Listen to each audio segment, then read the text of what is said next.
Hablaremos, atención amigos, de médicos y de la relación que algunos médicos han tenido a través de la historia con los príncipes, con los poderosos. Así que, atención nuestros amigos médicos. Usted, Stronati, que siempre tiene amigos médicos que saben. Es verdad, que visito. Bien. Muchos médicos la han pasado mal en la corte de algunos príncipes y a algunos se les ha atribuido la muerte de reyes y papas aun cuando no habían tenido nada que ver. Otros médicos han tenido intervenciones heroicas, pero son los menos. Vamos a contar algunas historias. Empecemos por decir que en cierta época en el Vaticano no le tenían mucho aprecio a los médicos. Durante una recepción dada por el Papa Alejandro VI, allá por el año 1500, se comentaba si era necesario que existiesen médicos o no. Muchos de los asistentes opinaron que no, argumentando que Roma había estado 600 años sin doctores.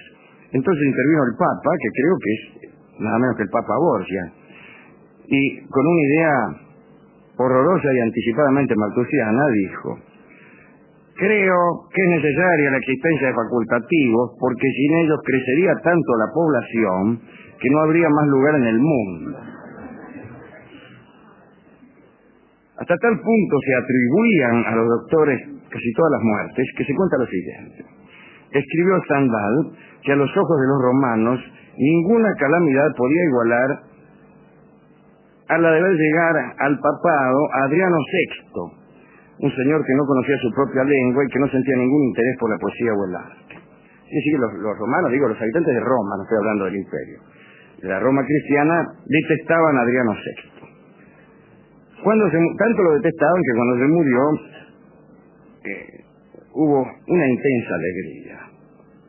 Al día siguiente se encontró en la puerta de la casa del médico del finado Adriano, que se llamaba Giovanni Antracini, un cartel con esta inscripción: el pueblo romano al libertador de la patria. Es decir, que era costumbre atribuir la muerte del poderoso al médico de la corte. En el siglo XVI, el anatómico Servi, es decir, el anatómico Servi no es un calzoncillo, sino un señor experto en anatomía llamado Servi. Digo, este amigo Servi, no habiendo conseguido la curación de un alto funcionario en Bulgaria, fue destrozado entre dos planchas de hierro por orden de los hijos del difunto. Somos los hijos del difunto. ¿No lo curaste? No. Bueno, te vamos a aplastar entre dos planchas de hierro.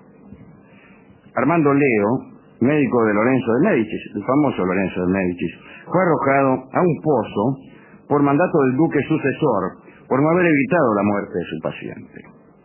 En 1337 Juan de Bohemia mandó que se arrojara un cirujano al río Oder porque no había sido capaz de curar su ceguera.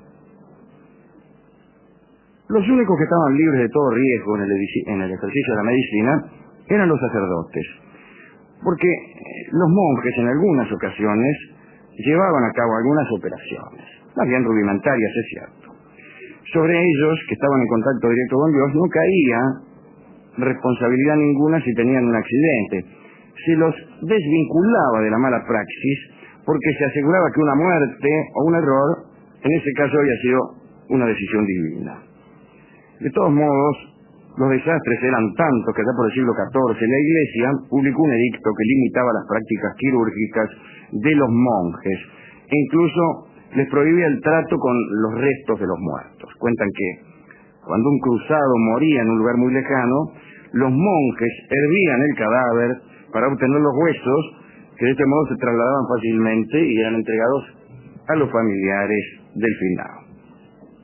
Un dato curioso de la China: había obligación por parte de los médicos de ostentar en la puerta del consultorio, por usar un término anacrónico, tantos farolitos como enfermos suyos hubieran muerto. Así que los chinos de Hanzhou buscaban médicos según la cantidad exigua de faroles que se exhibieran. Cuando venía uno con pocos farolitos se metían. Cuenta Marco Polo que él mismo encontró un día un doctor que solo tenía 4 faroles. lo felicitó por esa escasa cantidad y el médico le advirtió que sus pocos faroles no tenían nada de meritorio, puesto que había empezado con su trabajo hacía 15 días.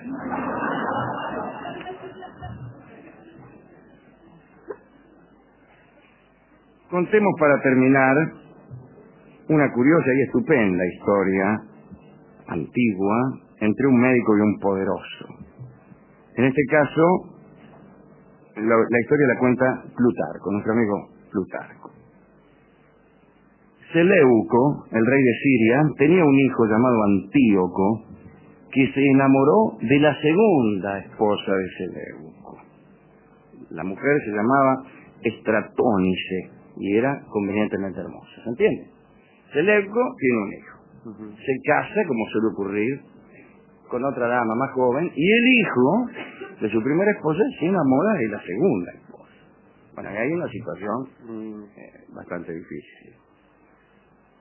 El chico Antíoco se había enamorado tan fuertemente que le resultaba imposible vencer su pasión. Y como no podía hacerla pública, se encerró y se fue debilitando. Sentía que su deseo era deplorable, se creía loco, hasta que se decidió dejarse morir, absteniéndose de beber y de comer, incluso fingiendo que sufría alguna enfermedad. Entonces llamaron al célebre médico Erasístrato, que después de varios exámenes advirtió al papá Seleuco que el chico padecía mal de amores. Estrictamente así lo llamó, mal de amores tiene este chico. Y advirtió el médico a Seleuco que era necesario averiguar de quién estaba enamorado Antíoco. Para lograrlo, el médico Erasístrato no se movió en los días sucesivos de los aposentos del joven enfermo, y cuando entraba alguna bella joven para visitarlo, miraba atentamente la cara del muchacho, la cara de Antíoco, y observaba cada gesto. Vio entonces, después de observar varios días, que solo aparecían sonrisas en su cara cuando entraba a visitarlo Estratónice, la segunda mujer de su padre. Erasístrato anotó además síntomas propios del mal que había observado, propios del mal de amores. A Antíoco se le debilitaban la voz y la palabra, enrojecían sus mejillas, sus ojos se abrían más de lo normal, sudaba, su pulso parecía más fuerte y rápido, y finalmente, después de que se iba Estratónice, caía en una especie de postración. Y el médico decidió hablar con Seleuco, con el viejo. Y desplegó la siguiente estrategia. Le dijo: la enfermedad de tu hijo es incurable. Tu hijo está enamorado.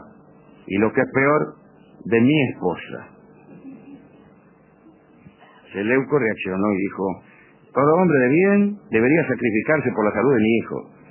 Vamos, dice, repudia a tu mujer y dala en matrimonio a mi hijo y yo te recompensaré. Entonces el médico Erasístrato dijo: ¿qué pasaría si la mujer de quien está enamorado Antíoco fuese la tuya? Y el rey dijo: quisieran los dioses que así fuera, pues con gusto cedería a mi esposa con tal de salvar su vida. Dijo, incluso hablando mal. Cuando el médico comprendió que Seleuco estaba dispuesto a cualquier cosa, le dijo la verdad: mira, dice, en realidad no está enamorado de mi mujer, sino de la tuya. Dijo el tipo, lo voy a matar. No dijo eso en realidad, sino que como ya había indicado que con gusto cedería a su esposa, hizo reunir al pueblo y ante todos declaró que había decidido coronar a su hijo rey de las mejores provincias de Asia y que le daba a Estratónice como esposa para que reinasen juntos. Hay que decir que Estratónice cambió de hombre con bastante gusto y le dio a Antíoco 10 hijos. Y el médico, Erasístrato, vivió colmado de honores y de riquezas. ¿Qué significa esto? ¿Qué enseñanza puede dejarnos? Ninguna.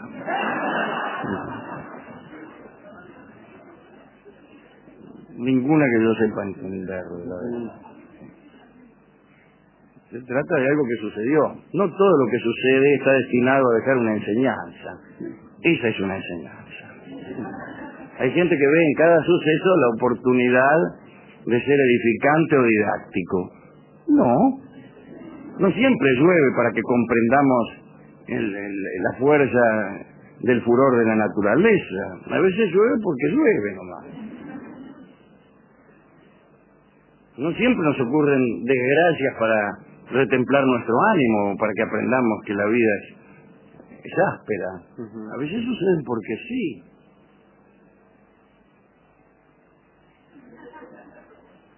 Esa es nuestra enseñanza de hoy. Se escribe así: algunos sucesos no tienen como propósito dejarnos ninguna enseñanza. Así que ante ellos podremos seguir lo más frescos nuestro camino sin necesidad de detenernos a incorporar a nuestro coleto la noción contenida en este o aquel suceso. Si no, casi no podríamos caminar por la calle sin que el acontecer diario nos llenara las mientes de nociones nuevas. Así que deje que las cosas ocurran, Rolón, y no trate de aprender de cada una de ellas, porque al final se va a volver loco y va a tener que ir a un psicoanalista.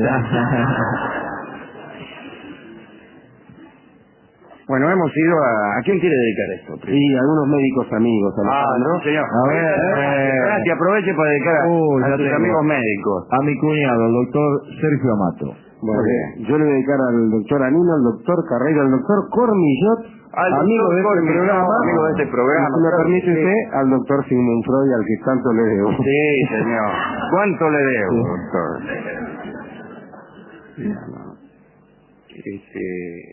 Nosotros hemos ido a la discoteca y, a decir verdad, el discotecario se creyó influido por la historia de los escasos farolitos de papel de aquel médico chino. Y entonces inmediatamente procedió a entregarme el tango que se llama así, Farolito de Papel, que es ciertamente un tango medicinal.